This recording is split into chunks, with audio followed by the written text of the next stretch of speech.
Hello, Austin. This is Jet with Pop Austin Media, and I'm here with the Austin Minute. What's that? Noteworthy news that we're going to go over in some minutes. I got Dion with us, a guy that makes some magic happen behind the scenes. How's it going, man? What's going on, man? Having a good day. How you doing? I'm doing well. Not these sports news today, though. These sports news todays are not doing well. Let's talk about it.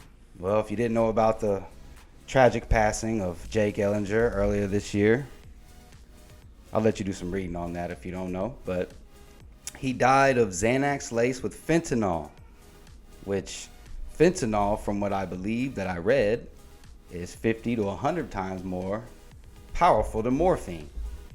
And is that downers mixed with downers?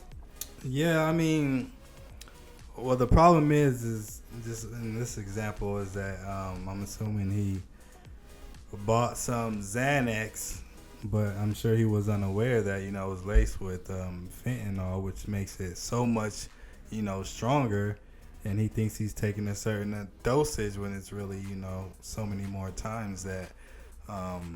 So it's just a cheap way for drug dealers to kind of make more money, which it's really sad, because people are dying from this, so. Dude, I mean, it sounds crazy for me to say, but you think you give somebody at least a heads up, like, hey, this is that.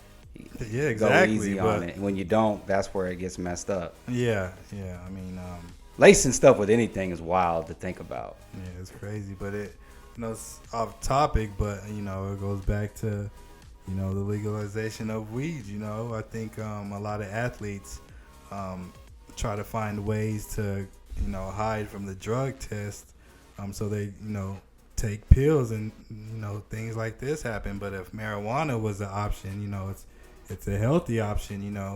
I used it when I was in college and I played football. And so I just think if that was legal, and it could have been an option for him, and it could really save some lives, so they don't have to go that route. Exactly. Well, we're going to continue to keep the Ehlinger families in our prayers. Keep being warriors, and just keep fighting on. That's terrible, terrible news. Yeah. We're going to go on to some not so good news, though. Got some rumored reports from last night's Aikens versus Westlake game.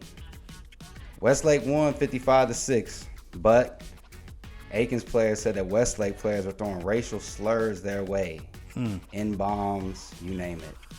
The Trump supporters are coming alive, y'all. Yeah, I mean, this is Texas at the end of the day, and Westlake area is one of the probably the wealthiest neighborhoods, in Austin. So I'm sure not a lot of black kids go to Westlake. Nothing against Westlake. I'm sure a majority of people are there are awesome, but there are some of those, those alt-right, families. This is Texas at the end of the day. You can't escape it. I drive through Westlake and I smell the privilege out the window. Yeah. So it's just nice area, but it's like you're better than that, Westlake. If that's true, you're better than that. You're defending champions. You shouldn't be doing that. I like trash talk, but that trash talk I don't condone. That's terrible. Terrible. Well, this is Jet and Dion. Yeah, thank y'all. And we're going to go ahead and end the Austin Minute. Thanks for joining us. Signing out.